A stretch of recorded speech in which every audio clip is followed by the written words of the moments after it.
You found love again, perhaps unexpectedly, after many years, or after a loss you thought would define your future. It's a wonderful, hopeful feeling.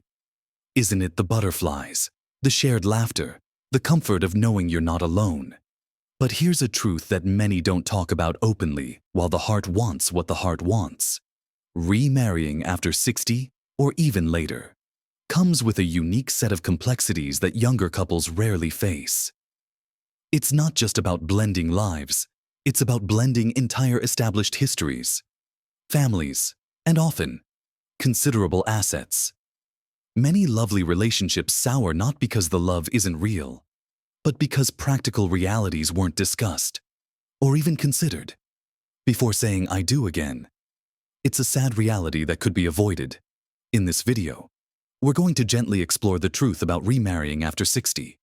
We'll delve into 5 crucial things to consider first. Not to dim your sparkle, but to ensure your second or third chapter is even more joyful and secure than you could imagine. These are the conversations that might feel awkward, but they're the building blocks of a truly lasting partnership in your golden years. So, if you're thinking about tying the knot again, or even if you're just enjoying a new, serious relationship, make sure you watch to the very end. There's something waiting for you there that might truly surprise you and change how you see this exciting new journey. Let's dive right into the first crucial area, one that often feels a little uncomfortable to discuss, but is absolutely essential: your finances. When you're young and starting out, you're often building assets together from scratch. After 60, you both likely come into the relationship with your own established financial worlds: pensions, savings, investments, property, perhaps even inheritances or debts from previous lives. It's not about distrust. It's about clarity and protection for everyone involved. One of the biggest pieces of the puzzle here is thinking about something like a prenuptial agreement.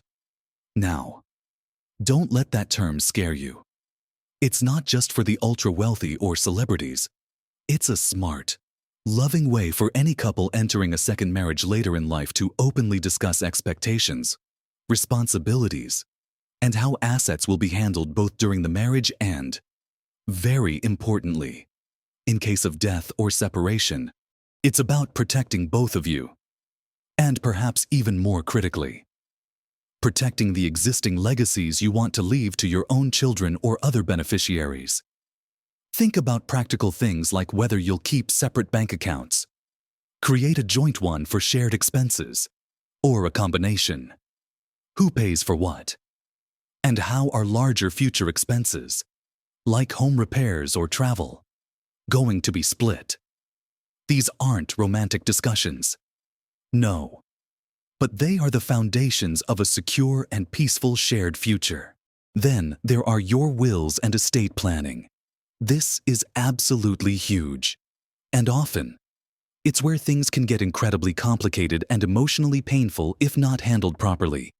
Your existing will, if you have one, likely leaves everything to your children or other specific beneficiaries if you remarry without updating it. Depending on where you live, your new spouse might automatically be entitled to inherit a significant portion of your assets, potentially disinheriting your own children. This can lead to immense heartache, legal battles, and fractured family relationships down the line. It's a tragedy that can be avoided. Discussing this openly with your partner, and even gently with your adult children, can save so much pain and ensure everyone's wishes are respected. It's about respecting the legacies you've both built over a lifetime. Don't forget about any existing debts either. Do either of you have significant loans or other financial obligations? How will those be handled?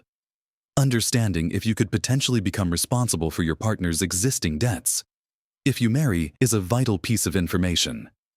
And on a more sobering note, what if one of you needs long-term care in the future? How will those potentially enormous costs be covered? Does marriage impact your eligibility for certain benefits or aid? These are heavy conversations, but necessary ones for peace of mind.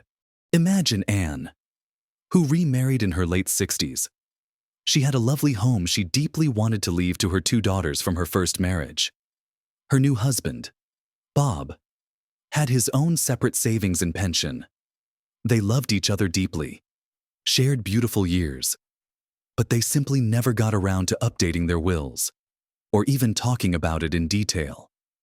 When Anne passed away, Bob automatically inherited half of her beloved home due to default laws in their state, leading to a long, painful dispute with Anne's daughters, who felt their mother's wishes were completely ignored. A simple, honest conversation and a visit to a legal professional could have prevented this heart-wrenching situation, protecting both their love and Anne's legacy. It truly is about protecting love by protecting the practical side of life. So, for actionable advice here, sit down with a financial advisor and an elder law attorney. It's often wise to do this separately at first, to understand your own position clearly, and then together with your partner. Be brutally honest about your assets, debts, and what you hope for your future and the future of your children. Think of a prenuptial agreement not as a sign of mistrust, but as a conversation about your future together. A roadmap for your financial journey that brings clarity and security. Now, once you've navigated the sometimes choppy waters of financial discussions, another significant consideration surfaces, one that touches the very heart of your existing life, your families. When you marry later in life, you're not just gaining a spouse, you're often gaining a whole new set of adult children, grandchildren, and extended relatives, and your partner is gaining yours. This isn't always a smooth blending, and expecting it to be can lead to disappointment. Your adult children might have very strong feelings about your remarriage, and their reactions can be incredibly varied. They might be genuinely overjoyed and happy for you, seeing your renewed happiness, but they might also feel a sense of loss, especially if you're remarrying after the death of their other parent. They might worry about their inheritance, or even feel, however irrationally, that their parent is being replaced. These feelings, whether they make sense to you or not, are very real for them, and they deserve to be acknowledged. Grandchildren too might have questions or different reactions to a new grandparent figure in their lives. This can be a wonderful expansion of their family, but it takes time, patience, and a gentle approach. It's about letting relationships naturally unfold, rather than forcing them. Managing expectations here is vital. Your partner's children might see you as an intruder, or they might expect you to take on a certain role in their lives that you're not comfortable with. Conversely, your children might feel threatened by your new spouse's presence, worrying about your attention or their place in your life. It's about navigating these complex layers of existing relationships with grace and understanding. This is where open, honest, and early communication with all involved parties, or at least setting a clear plan for how to introduce and integrate everyone, becomes paramount. Don't spring the news on them as a surprise announcement. Rather, involve them in the journey in an age-appropriate and sensitive way. It might mean separate conversations with your children first. Before a group gathering, it also means you and your partner need to be a united front.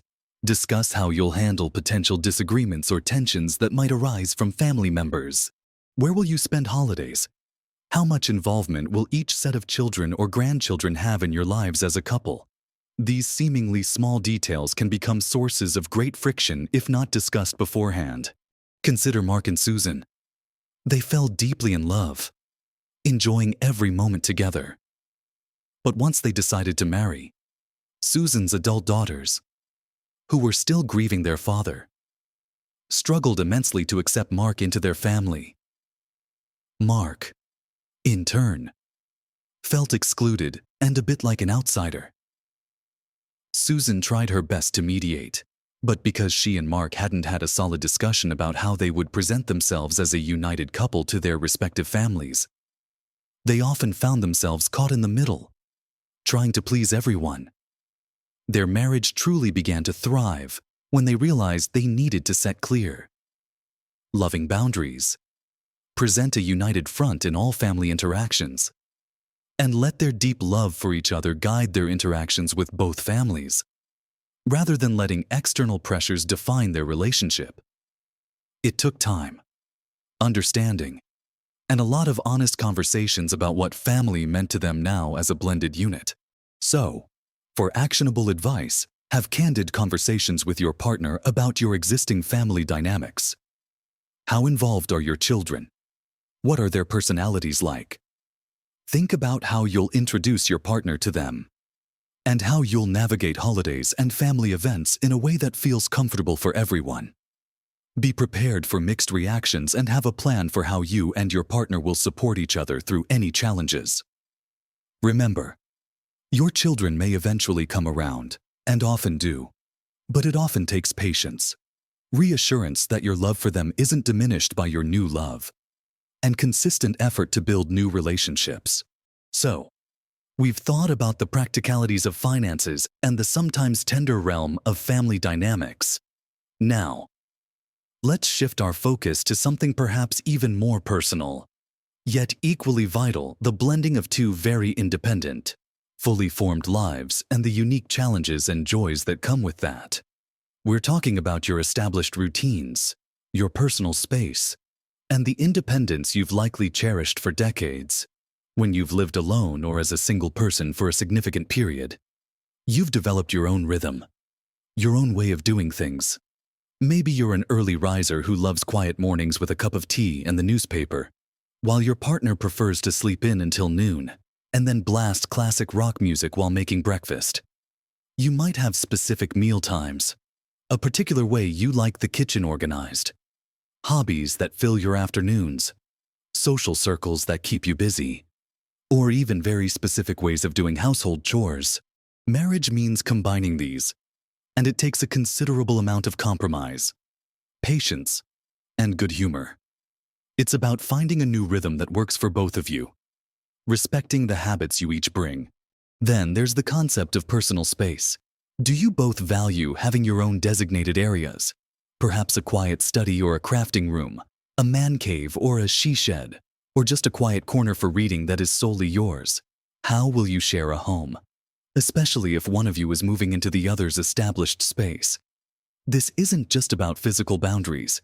It's about respecting each other's need for solitude and individual pursuits. There might be beloved furniture, cherished collections, or long-standing traditions that need to be accommodated and integrated into a new shared environment. It's about creating a home together, not just moving into someone else's. Your hobbies and social lives also come into play. You both have friends, passions, and interests that have enriched your lives. Will you try to merge these? Perhaps introducing your friends to each other and building a new shared social circle? Or will you maintain largely separate ones, valuing your individual connections? How much time will you spend together versus pursuing your individual passions? It's profoundly important to avoid losing yourself in the new relationship, and equally important not to leave your partner feeling excluded from your life. Finding that healthy balance is key. Consider travel and leisure preferences. One of you might dream of exotic cruises to faraway lands, while the other prefers quiet cabin getaways in the countryside. Discussing these preferences and finding a balance that allows both of you to experience joy is crucial for shared happiness. It's about building a shared future that incorporates both your dreams and, perhaps most subtly challenging, after years of making your own decisions, how will you navigate joint decisions, from daily errands like grocery shopping to major life choices like retirement planning or a big move? It requires a significant shift from I to we, which can be a bigger adjustment than many anticipate. It calls for communication, listening, and respecting different perspectives. Take Sarah and John. Sarah loved her daily morning yoga routine and quiet evenings curled up with a book. John was a social butterfly who loved hosting friends for lively dinner parties and blasting rock music during football games. They were head over heels in love, but once they moved in together, small irritations started to build. Sarah felt her peace was constantly invaded. John felt Sarah was too quiet and perhaps even a bit of a hermit. They learned, through honest and sometimes difficult conversations, that they needed designated quiet zones for Sarah and a separate TV room for John's games. They also made sure to schedule both individual time and couple time, respecting each other's needs. It wasn't about changing who they were, but about creating intentional space for both their established individual lives and their new shared one. This deliberate effort to respect each other's independence within the marriage actually strengthened their bond significantly. So, for actionable advice, talk openly about your daily routines, your personal space needs, and your cherished independent activities. Don't assume your partner will just adapt, and don't try to force them to. Create a plan for how you'll share a home. Manage chores, and balance individual time with couple time. Compromise is key, but so is maintaining your own unique sense of self within the partnership.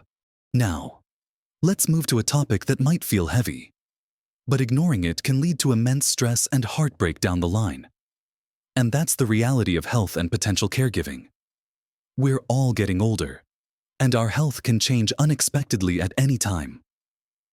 Having open, empathetic discussions about this sensitive area before marriage can provide so much peace of mind and prevent future distress. Firstly, be honest about your current health status.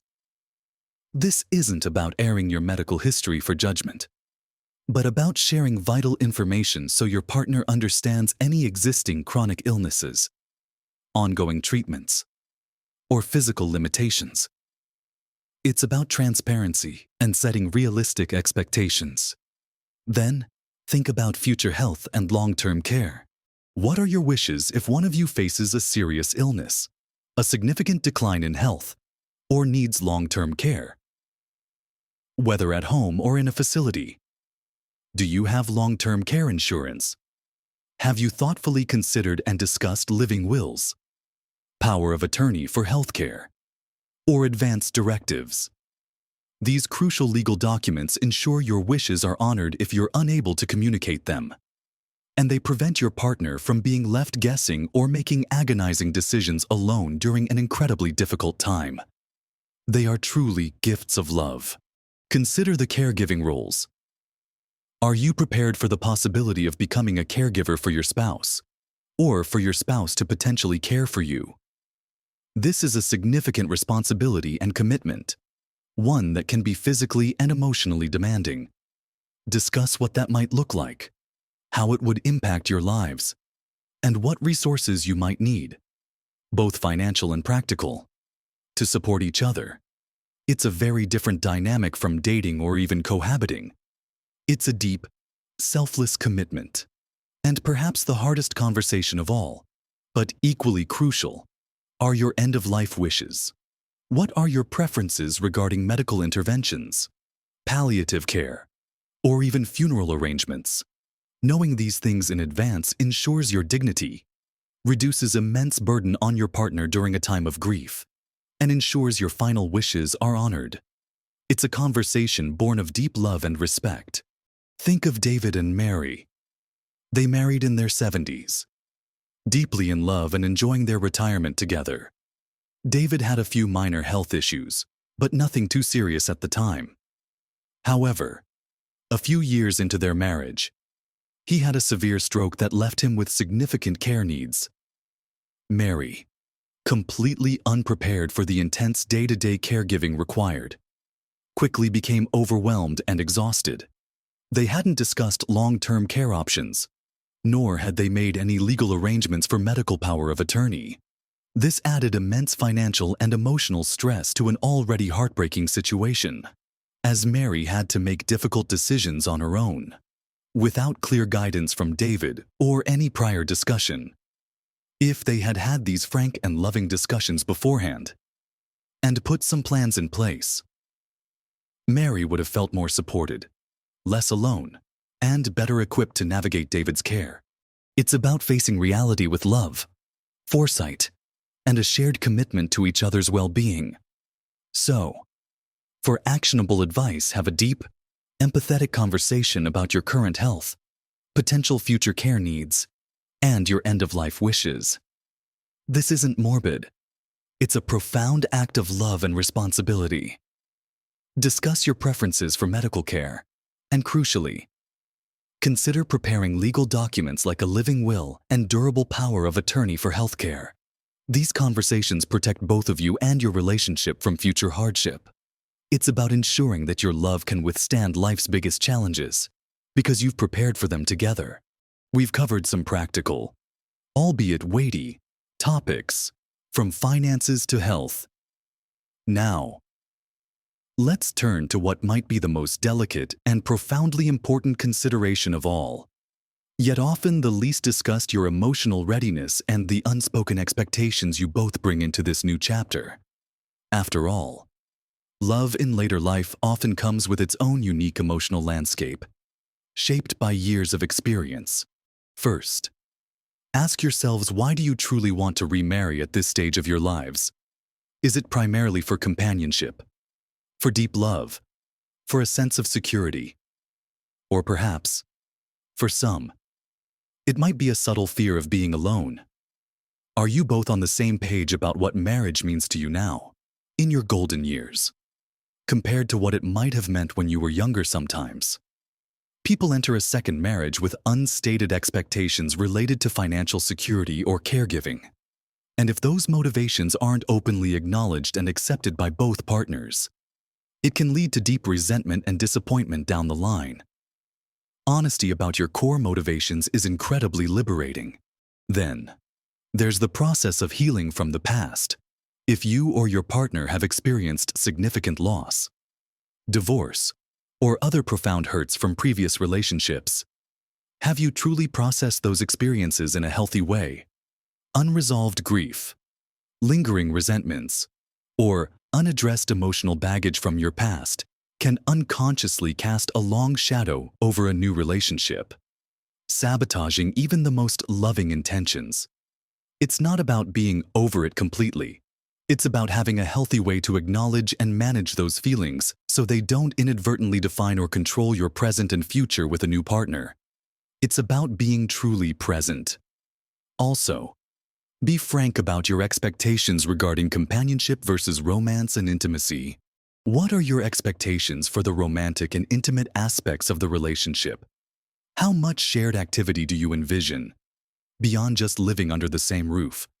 Openly discussing these, and understanding that love can manifest in many wonderful and fulfilling ways in later life, is crucial for mutual satisfaction and avoiding misunderstandings. Every couple's needs and desires are unique, and open communication ensures you both feel seen and valued. Your communication styles are another key area. You both have established ways of communicating, honed over decades. Are you both comfortable with direct, open conversations, even when they're difficult? Or do one or both of you tend to avoid conflict, perhaps sweeping issues under the rug? Learning each other's communication styles, respecting them, and committing to honest, empathetic dialogue is the bedrock of any successful marriage, especially when you're older and perhaps have less patience for games or indirectness. The ability to truly listen to each other is a profound gift. And finally, consider your independent identities within the marriage. You are marrying as fully formed individuals, not as people who need to be completed by another. How will you both maintain your strong sense of self, your individual passions, your existing friendships, and your independence, while still being a united couple? This goes back to lifestyle, but it also touches deeply on emotional needs, the need for personal space, alone time, and separate friendships. A truly healthy, mature relationship celebrates and encourages the individuality of each partner. Consider Eleanor and George. Eleanor, having been widowed for many years, longed for deep companionship and someone truly special to share her golden years with. George, on the other hand, recently divorced after a long, unhappy marriage, was seeking a fresh start, a vibrant partner, and a renewed sense of fun and freedom. They both had loving intentions and a real connection, but their unspoken expectations were subtly different. Eleanor wanted a steady, deeply intertwined life, built around shared experiences and quiet togetherness. George still craved some of the youthful spontaneity and adventures he felt he'd missed out on in his previous marriage. When these unspoken needs eventually surfaced as quiet frustrations and misunderstandings, they realized they hadn't truly discussed what they each expected from this new marriage, beyond simply being together. It took a lot of vulnerability, empathy, and deep, often uncomfortable, conversations to align their expectations and understand that their different paths had shaped their current desires in profound ways. They learned that honesty about their deepest needs and fears was the ultimate act of love and the key to building a relationship that truly suited both of them. So, for actionable advice, engage in heartfelt, honest conversations about why you both want to marry now. What are your deepest desires for this partnership? Have you both truly processed and healed from past relationships in a healthy way? Discuss your communication styles and commit to truly hearing each other, even when it's uncomfortable. Understand that a mature love often means celebrating independence within togetherness, and that the greatest gift you can give each other is authenticity. This final point, emotional readiness and aligned expectations, is truly the glue that holds everything else together, ensuring that your marriage is built on a foundation of mutual understanding, respect, and deep, true affection. So, as we've explored, deciding to remarry after 60 is a magnificent, brave, and deeply personal journey. It's a testament to the enduring human spirit and the timeless desire for connection, love, and companionship. We've talked about 5 crucial areas that, while not always easy to discuss, are absolutely vital for a successful and joyful partnership in your golden years, navigating your finances with foresight and clarity, gently and thoughtfully integrating your unique families, consciously blending your established lifestyles and cherished independence, courageously discussing health and potential future care needs, and finally, diving deep into your emotional readiness and unspoken expectations.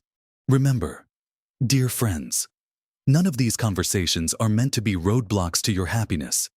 Instead, they are the very keys to building a stronger, more resilient, and truly joyful partnership in this wonderful new chapter of your lives. These aren't always easy discussions, and they require vulnerability and honesty from both sides. But I promise you, they are incredibly worthwhile. They lay the groundwork for a marriage that truly understands, supports, and celebrates both of you, individually and together.